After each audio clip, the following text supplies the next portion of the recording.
है ना। तो इस WR पेयर को जब आप लेंगे तो यहाँ पर आप क्या देख रहे हैं कि इसका रीड वाले का कमिट W वाले राइट से पहले हो जा रहा है, रीड का कमिट पहले हो जा रहा है, इसलिए आपका इररिकवरेबल है। तो इसको रिकवरेबल बनाने के लिए हमने क्या किया कि इस कमिट को इसके बाद कर दिया, इस कमिट को हमने यहाँ पर कर दिया, तो ये आपका क्या हो गया, रिकवरेबल हो गया। तो ये हमने फिर इसको रिकवरेबल शेड्यूल लिया। रिकवरेबल शेड्यूल में क्या होगा कि आपका T1 T2 आपने देखिए इसने यहाँ पर राइट किया और इसने यहाँ पर इसको रीड किया एंड पहले आपका T1 कमिट हुआ एंड देन आपका T2 कमिट हुआ। तो ये आपका क्या है, एक रिकवरेबल शेड्यूल है। यहाँ पर क्या प्रॉब्लम थी, यहाँ पर प्रॉब्लम थी कैस्केडिंग रोल बैक की, ठीक है ना। अब देखिए यहाँ पर रिकवरेबल शेड्यूल भी देखिए हमने आपको ऑलरेडी बता चुके हैं कि रिकवरेबल शेड्यूल भी आपका कंसिस्टेंट भी हो सकता है और इनकंसिस्टेंट भी हो सकता है। रिकवरेबल शेड्यूल आपका कंसिस्टेंट भी हो सकता है और इनकंसिस्टेंट भी हो सकता है। तो रिकवरेबल शेड्यूल अगर इनकंसिस्टेंट है, रिकवरेबल शेड्यूल अगर आपका इनकंसिस्टेंट है तो उसके इनकंसिस्टेंट होने का क्या क्या रीजन हो सकता है। तो देखिए उसके इनकंसिस्टेंट होने का WR रीजन हो सकता है। एक रिकवरेबल शेड्यूल के इनकंसिस्टेंट होने का या तो WR हो सकता है रीजन, या RW भी हो सकता है। देखिए RW भी हो सकता है इनकंसिस्टेंट होने का रीजन, या फिर WW भी हो सकता है, या फिर WW भी हो सकता है, ठीक है ना। WW भी उसका रीजन हो सकता है। तो जैसे कि आप देख पा रहे हैं कि रिकवरेबल शेड्यूल इनकंसिस्टेंट हो सकता है, इन तीनों में से इनकंसिस्टेंट हो सकता है और उसके इनकंसिस्टेंट होने के रीजन ये हो सकते हैं। हो सकता है कि वहाँ पर WR प्रॉब्लम हो सकता है वहाँ पर RW प्रॉब्लम हो, या हो सकता है कि वहाँ पर WW प्रॉब्लम हो। तो एक रिकवरेबल शेड्यूल आपका इनकंसिस्टेंट भी हो सकता है, कंसिस्टेंट भी हो सकता है। लेकिन अगर रिकवरेबल शेड्यूल इनकंसिस्टेंट होगा तो उसके इनकंसिस्टेंट होने का रीजन आपका ये प्रॉब्लम्स होंगी, WR RW या WW। क्योंकि रिकवरेबिलिटी आप चेक करेंगे सिर्फ WR पेयर से, WR पेयर से आप रिकवरेबिलिटी चेक कर लेंगे, इसका कमिट बाद में अब ये रिकवरेबल होगा। यहाँ पर एक और प्रॉब्लम थी कि कैस्केडिंग की, ये कैस्केडिंग रोल बैक यहाँ पर हो जा रहा था। तो उसको सॉल्व करने के लिए फिर हमने एक और नया रिकवरेबल शेड्यूल लिखा, कैस्केड लेस रिकवरेबल शेड्यूल, ठीक है ना। Cascade less recoverable schedule, cascade less recoverable schedule हमने लिखा। तो कैस्केड लेस रिकवरेबल शेड्यूल में हमने क्या किया, कैस्केड लेस रिकवरेबल शेड्यूल में हमने ये किया कि अगर एक T1 ट्रांजैक्शन ने राइट ऑपरेशन कर दिया है तो T2 ऑपरेशन रीड तब तक नहीं कर सकता जब तक कि T1 आपका कमिट नहीं हो जाता। यानी पहले T1 कमिट हो जाएगा देन आपका T2 उसको रीड करेगा, ठीक है ना। तो ये आपका हो जाएगा कैस्केड लेस रिकवरेबल शेड्यूल। सबसे पहली बात तो मुझे ये बताइए कि ये रिकवरेबल क्यों है। ये रिकवरेबल इसलिए है क्योंकि देखिए इररिकवरेबिलिटी की कंडीशन को सेटिस्फाई नहीं कर रहा है। एक शेड्यूल या तो आपका रिकवरेबल होगा या वो इररिकवरेबल होगा, या तो एक शेड्यूल आपका रिकवरेबल होगा या फिर वो इररिकवरेबल होगा। तो शेड्यूल इररिकवरेबल तभी होगा जब वो इस कंडीशन को सेटिस्फाई कर रहा होगा। अगर आपके पास कोई शेड्यूल है और वो उसमें आपको कुछ ऐसा कंडीशन मिल जाता है तो वो शेड्यूल आपका इररिकवरेबल होगा। लेकिन अगर उस शेड्यूल में आपको इस टाइप की सिचुएशन नहीं मिल रही है तो फिर वो शेड्यूल आपका रिकवरेबल हो जाएगा। जैसे इस केस में देखिए, इस केस में ये शेड्यूल रिकवरेबल क्यों है, क्योंकि यहाँ पर आपको ऐसी सिचुएशन नहीं मिल सकती, इस टाइप की सिचुएशन आपको यहाँ पर नहीं मिल सकती है, इसलिए ये आपका रिकवरेबल है। उसी तरीके से इसको देखिए, ये रिकवरेबल क्यों है, क्योंकि यहाँ पर भी आपको ये कंडीशन, ये सिचुएशन नहीं मिल रही है, इसलिए रिकवरेबल है। इसका मतलब आपके एक शेड्यूल गिवन होगा, उस शेड्यूल में आपको सिर्फ ये चेक करना है। अगर ये कंडीशन आपको मिल जाती है, ऐसा वहाँ पर प्रेजेंट है, तब तो वो इररिकवरेबल होगा, अदरवाइज वो शेड्यूल रिकवरेबल हो जाएगा, ठीक है ना। तो इररिकवरेबल होने के लिए आप सिर्फ इसको चेक करेंगे, अगर ऐसा नहीं है तो फिर वो आपका रिकवरेबल हो जाएगा। जैसे इसमें देखिए, इसमें आपको ऐसा नहीं मिलेगा, जो WR है तो रीड का कमिट पहले नहीं हुआ। जैसे देखिए WR है तो रीड का कमिट पहले नहीं हुआ है, बाद में हुआ है। तो देखिए पहले होने पर ये इररिकवरेबल होगा।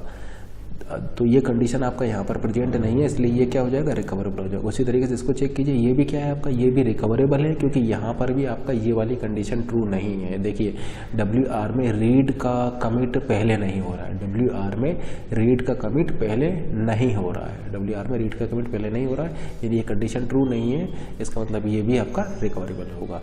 तो शेड्यूल को अगर आपको रिकवरेबल या इररिकवरेबल के लिए चेक करना है तो आप उसको इस तरीके से चेक करेंगे। आप वहाँ पर चेक करेंगे क्या ये केस पॉसिबल है, अगर ये केस पॉसिबल है तो वो इररिकवरेबल हो जाएगा, अदरवाइज वो रिकवरेबल हो जाएगा। तो देखिए इस केस में भी ये वाला केस आपका पॉसिबल नहीं था, इसलिए ये भी क्या हो जाएगा, रिकवरेबल हो जाएगा। तो इसको ये कौन सा था, ये है आपका कैस्केड लेस रिकवरेबल शेड्यूल, क्योंकि आपकी जो कैस्केडिंग की प्रॉब्लम थी उसको इसने सोल्व कर दिया, ठीक है ना। अब देखिए ये कैस्केड लेस रिकवरेबल शेड्यूल है, ये भी आपका इनकंसिस्टेंट हो सकता है। कैस्केड लेस रिकवरेबल शेड्यूल भी आपका इनकंसिस्टेंट हो सकता है, और इसके इनकंसिस्टेंट होने के क्या क्या रीजन हो सकते हैं। तो देखिए इसके इनकंसिस्टेंट होने का रीजन WR तो नहीं हो सकता, WR नहीं हो सकता क्योंकि R आएगा ही नहीं यहाँ पर। अगर यहाँ पर W आ गया है तो रीड इसके कमिट होने के बाद ही आएगा। लेकिन देखिए WW हो सकता है, WW हो सकता है, और इनफैक्ट यहाँ पर आपका RW भी हो सकता है, ठीक है ना। तो जो कैस्केडिंग रोलबैक कैस्केडिंग रिकवरेबल जो शेड्यूल है वो आपका इनकंसिस्टेंट हो सकता है, और उसके इनकंसिस्टेंट होने में आपकी ये दो प्रॉब्लम हो सकती हैं, या तो वहाँ पर WW प्रॉब्लम रही होगी या वहाँ पर RW प्रॉब्लम रही होगी, ठीक है ना। Cascade less recoverable schedule WR की वजह से इनकंसिस्टेंट नहीं हो सकता, क्योंकि ये WR वाली प्रॉब्लम कैस्केड लेस रिकवरेबल में एब्सेंट होगी, ये पॉसिबल ही नहीं है, क्योंकि जैसे ही ये राइट कर देगा ऑटोमेटिकली इसका रीड इसके कमिट होने के बाद होगा। तो कैस्केड लेस रिकवरेबल शेड्यूल में WR प्रॉब्लम नहीं होगी, लेकिन WW या RW प्रॉब्लम हो सकती है, जिसकी वजह से कैस्केड लेस रिकवरेबल शेड्यूल आपका इनकंसिस्टेंट हो सकता है। तो हम ऐसा बोल सकते हैं कि cascade less recoverable schedule is not free from inconsistency. यहाँ पर कैस्केड लेस रिकवरेबल शेड्यूल में भी इनकंसिस्टेंसी आ सकती है, और उसके इनकंसिस्टेंसी होने का रीजन WW या RW हो सकता है। तो ये प्रॉब्लम्स आपकी यहाँ पर आ सकती है। एक प्रॉब्लम आपकी सॉल्व हो गई, वो है आपका WR प्रॉब्लम। तो एडवांटेज क्या है कैस्केड लेस रिकवरेबल शेड्यूल का, एडवांटेज क्या है। तो फर्स्ट एडवांटेज तो इसका ये हो गया कि नो कैस्केडिंग रोलबैक, यहाँ पर कैस्केडिंग रोलबैक अब पॉसिबल नहीं होंगे, ठीक है ना। लेकिन डिसएडवांटेज क्या है, डिसएडवांटेज ये है कि even though the schedule is cascade less rollback, even though the schedule is cascade less rollback, the schedule may not free from inconsistency. Schedule may not free from inconsistency. It may be inconsistent because of WW, because of presence of WW and RW problem.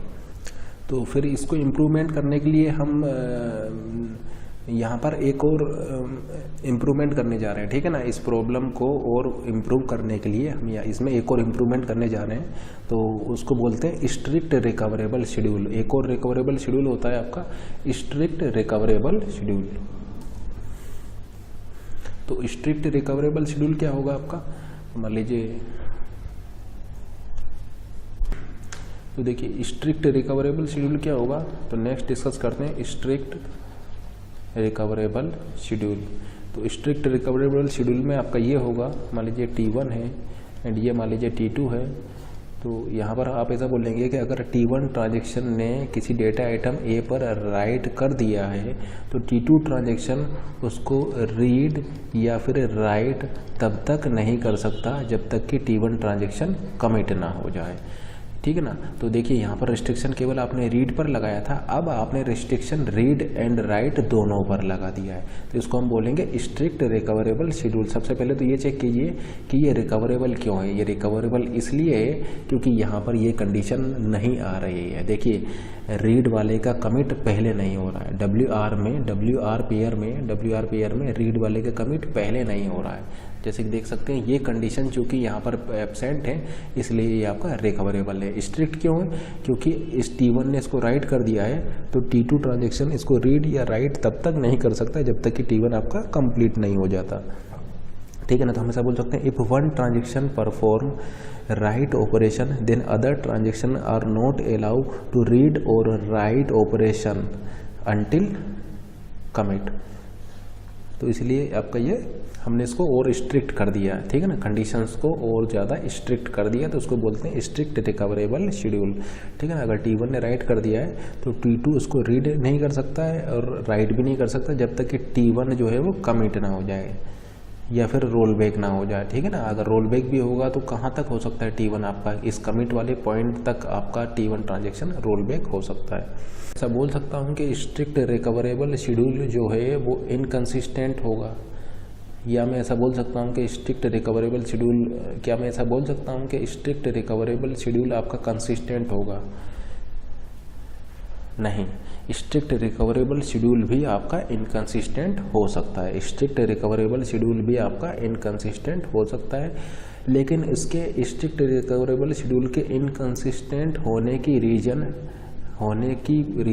WR या WW नहीं हो सकता, उसके होने का reason आपका RW हो सकता है, ठीक है ना। स्ट्रिक्ट रिकवरेबल शेड्यूल के इनकंसिस्टेंट होने का रीजन RW हो सकता है।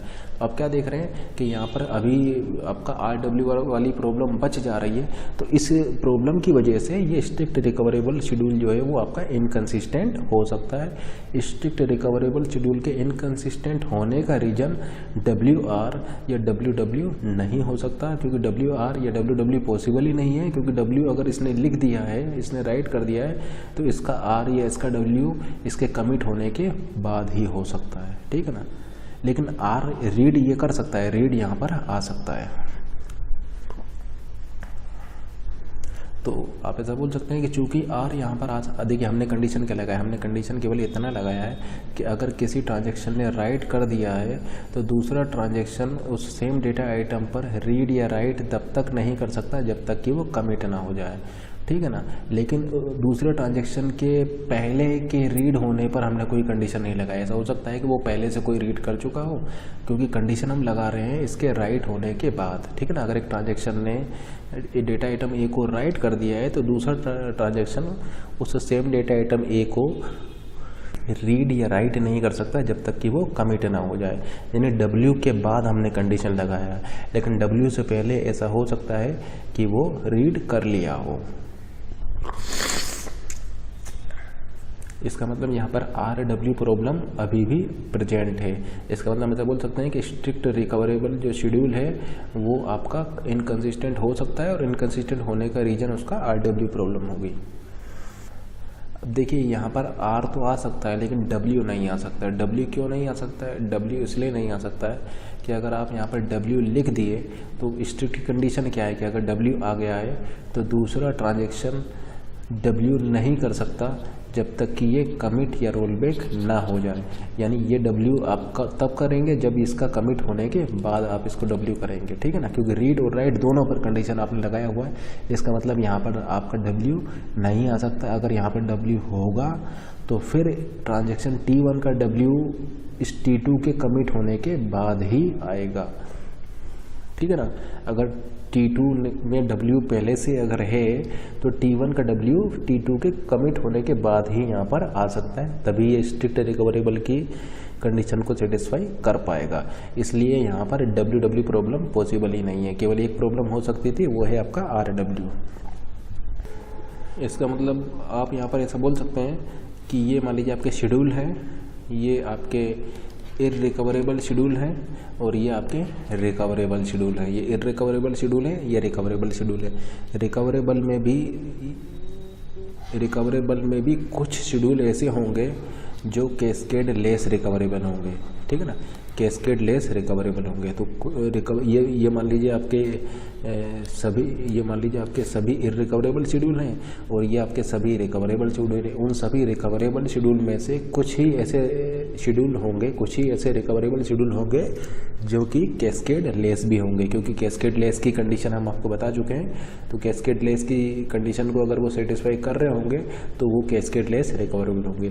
उन कैस्केड लेस रिकवरेबल शेड्यूल में से भी कुछ ऐसे रिकवरेबल शेड्यूल होंगे जो कि आपके स्ट्रिक्ट रिकवरेबल होंगे, स्ट्रिक्ट रिकवरेबल होंगे, क्योंकि स्ट्रिक्ट रिकवरेबल की कंडीशन भी हम आपको बता चुके हैं, ठीक है ना। स्ट्रिक्ट रिकवरेबल की भी कंडीशन हम आपको बता चुके हैं, ठीक है ना। तो या तो शेड्यूल आपका इररिकवरेबल होगा, और अगर शेड्यूल रिकवरेबल है तो वो उसमें रिकवरेबल है तो उसमें अगर वो कैस्केड लेस की कंडीशन को सेटिस्फाई कर रहा होगा तो कैस्केडलेस रिकवरेबल हो जाएगा। और कैस्केडलेस में भी अगर वो स्ट्रिक्ट की कंडीशन को भी सेटिस्फाई कर रहा होगा तो वो स्ट्रिक्ट रिकवरेबल हो जाएगा। इसका मतलब हम ऐसा बोल सकते हैं कि अगर एक शेड्यूल स्ट्रिक्ट रिकवरेबल है तो वो कैस्केडलेस रिकवरेबल भी होगा और वो रिकवरेबल भी होगा। यानी अगर एक शेड्यूल स्ट्रिक्ट रिकवरेबल है, मान लीजिए इसको हम लिख रहे हैं SR स्ट्रिक्ट रिकवरेबल, ये कैस्केडलेस रिकवरेबल है CR और रिकवरेबल मतलब R। इसका मतलब अगर एक शेड्यूल स्ट्रिक्ट रिकवरेबल है तो वो कैस्केडलेस रिकवरेबल भी होगा और वो रिकवरेबल भी होगा। इसका निगेशन लें, अगर एक शेड्यूल रिकवरेबल नहीं है, अगर एक शेड्यूल रिकवरेबल नहीं है तो फिर वो कैस्केडलेस रिकवरेबल भी नहीं होगा और वो स्ट्रिक्ट रिकवरेबल भी नहीं होगा। क्योंकि देखिए रिकवरेबल में आपने क्या किया था, रिकवरेबल में आपने ये लिखा कि ये मान लीजिए अगर W है और ये मान लीजिए अगर आपका रीड है तो इसका कमिट क्या होना चाहिए, इसके बाद होना चाहिए, कमिट इसके बाद होना चाहिए। तो ये आपका रिकवरेबल था। अब फिर आपने एक और कंडीशन लगाया कि अगर इस रीड को आप इसके कमिट होने के बाद ले आएँ, इसके रीड को इसके कमिट होने के बाद ले आएँ तो ये आपका कैस्केडलेस रिकवरेबल हो गया। फिर आपने एक और कंडीशन लगा दिया कि रीड और राइट दोनों को इसके कमिट होने के बाद आप ला रहे हैं तो फिर ये आपका स्ट्रिक्ट हो गया। यानी आप ऐसा बोल सकते हैं कि रिकवरेबल शेड्यूल में आपने कुछ कंडीशन लगाया, केवल एक कंडीशन लगाया कि कमिट होने के बाद ही रीड होगा, तब तो वो कैस्केडलेस था। आपने दोनों कंडीशन लगा दिया कि कमिट होने के बाद ही रीड होगा, कमिट होने के बाद ही राइट होगा, तो वो स्ट्रिक्ट रिकवरेबल हो गया। यानी सबसे स्ट्रिक्ट कंडीशन कहाँ पर होगी, सबसे स्ट्रिक्ट कंडीशन आपकी यहाँ पर होगी, उससे कुछ कम कंडीशन आपकी यहाँ पर होगी और यहाँ पर तो सीधे आपको वो कमिट को ही चेक करना है। इसका मतलब अगर ये हम शेड्यूल लिखें RA कमिट ये क्या है, ये इररिकवरेबल है, ये आपका इररिकवरेबल हो जाएगा, ठीक है ना। फिर हम एक और शेड्यूल लिख रहे हैं T1 T2 कमिट, ये आपका क्या है, ये आपका रिकवरेबल भी है और आपका कैस्केडलेस रिकवरेबल भी है, रिकवरेबल भी है और कैस्केडलेस रिकवरेबल भी है। फिर अगर हम यहाँ पर लिख देते हैं T1 T2 W of A commit and मान लीजिए यहाँ पर आपने read of A W of A, ठीक है ना, एंड फिर आप यहाँ पर लिख रहे हैं मान लीजिए कमिट, तो ये क्या है, ये आपका स्ट्रिक्ट रिकवरेबल भी है, कैस्केडलेस रिकवरेबल भी है और आपका ये रिकवरेबल भी है। एंड सिंपली अगर आप यहाँ पर लिख देते हैं T1 T2, आपने लिखा यहाँ पर राइट एंड यहाँ पर लिखा रीड एंड यहाँ पर लिखा आपने कमिट और यहाँ पर लिखा आपने कमिट, तो ये क्या होगा, ये आपका सिर्फ रिकवरेबल होगा, ठीक है ना। ये कंडीशंस हम चेक कर रहे हैं। यहाँ पर हमने आपको बताया था कि अगर रीड वाले का कमिट पहले हो जाता है तो इररिकवरेबल, रीड वाले का कमिट बाद में होता है तो रिकवरेबल। अब उसमें भी फिर हमने आपको बताया था कि अगर रीड राइट आपने कर दिया है तो रीड आपका अगर कमिट के बाद हो रहा है तो स्ट्रिक्ट हो जाएगा, रीड राइट दोनों कमिट के बाद हो रहे हैं तो फिर वो आपका स्ट्रिक्ट हो जाएगा, ठीक है ना। रीड राइट दोनों कमिट के बाद होंगे तो स्ट्रिक्ट हो जाएगा, केवल रीड कमिट के बाद हो रहा है तो वो आपका फिर कैस्केडलेस रिकवरेबल होगा। अब जैसे कि आप यहाँ पर देख पा रहे हैं ये इररिकवरेबल शेड्यूल है, ये शेड्यूल आपका जो है ये शेड्यूल आपका इररिकवरेबल है। ये शेड्यूल आपका रिकवरेबल तो है लेकिन कैस्केडलेस रिकवरेबल नहीं है क्योंकि कंडीशन देखिए वायलेट कर गई, ठीक है ना। ये शेड्यूल आपका रिकवरेबल तो है लेकिन कैस्केडलेस रिकवरेबल नहीं है, कंडीशन कैस्केडलेस रिकवरेबल की वायलेट कर गया। ये शेड्यूल रिकवरेबल तो है लेकिन स्ट्रिक्ट रिकवरेबल नहीं है क्योंकि देखिए स्ट्रिक्ट रिकवरेबल की कंडीशन भी यहाँ पर वायलेट हो रही है। तो ये शेड्यूल रिकवरेबल है लेकिन कैस्केडलेस रिकवरेबल नहीं है, स्ट्रिक्ट रिकवरेबल भी नहीं है।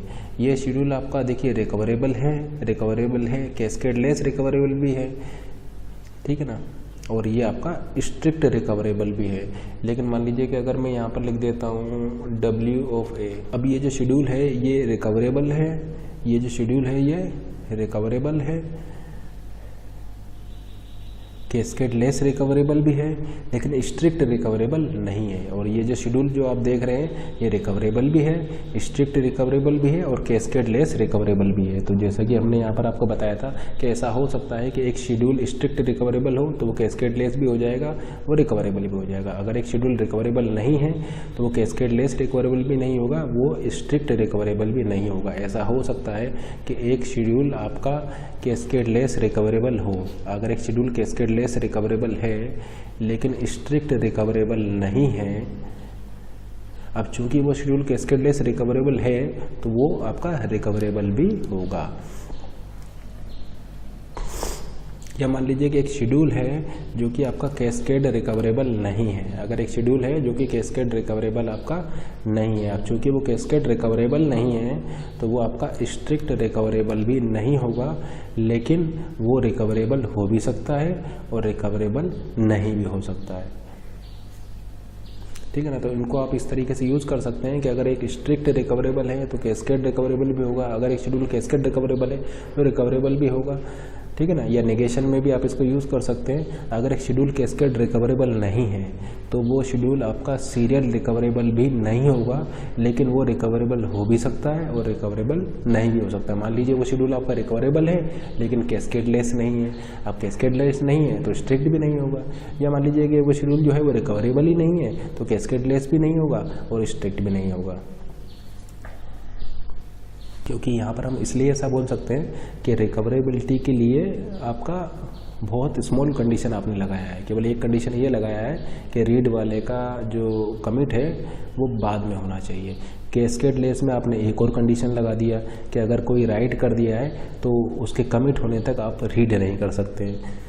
और स्ट्रिक्ट में आपने और ज़्यादा कंडीशन लगा दिया, स्ट्रिक्ट में आपने और ज़्यादा कंडीशन लगा दिया कि अगर कोई राइट कर दिया है तो दूसरा उसको उसके कमिट होने तक रीड और राइट दोनों ही नहीं कर सकता है। यानी अगर कोई ये है स्ट्रिक्ट है तो कैस्केडलेस भी हो जाएगा, रिकवरेबल भी हो जाएगा, लेकिन ऐसा हो सकता है कि एक शेड्यूल आपका रिकवरेबल तो हो लेकिन कैस्केडलेस भी ना हो और स्ट्रिक्ट भी ना हो। यानी यहाँ पर हो, यहाँ पर जो शेड्यूल होगा वो कैसा होगा, रिकवरेबल होगा लेकिन कैस्केडलेस भी नहीं होगा और स्ट्रिक्ट भी नहीं होगा। यहाँ पर जो शेड्यूल होगा वो कैसा होगा, वो कैस्केडलेस रिकवरेबल होगा, वो रिकवरेबल होगा लेकिन स्ट्रिक्ट रिकवरेबल नहीं होगा। और जो यहाँ पर होगा वो कैसा होगा, वो स्ट्रिक्ट रिकवरेबल भी होगा, कैस्केडलेस रिकवरेबल भी होगा और रिकवरेबल भी होगा। ठीक है ना। तो हम ऐसा बोल सकते हैं कि ये मान लीजिए अगर आपका रिकवरेबल है तो ये आपका हो जाएगा कैस्केडलेस रिकवरेबल और ये आपका हो जाएगा स्ट्रिक्ट रिकवरेबल।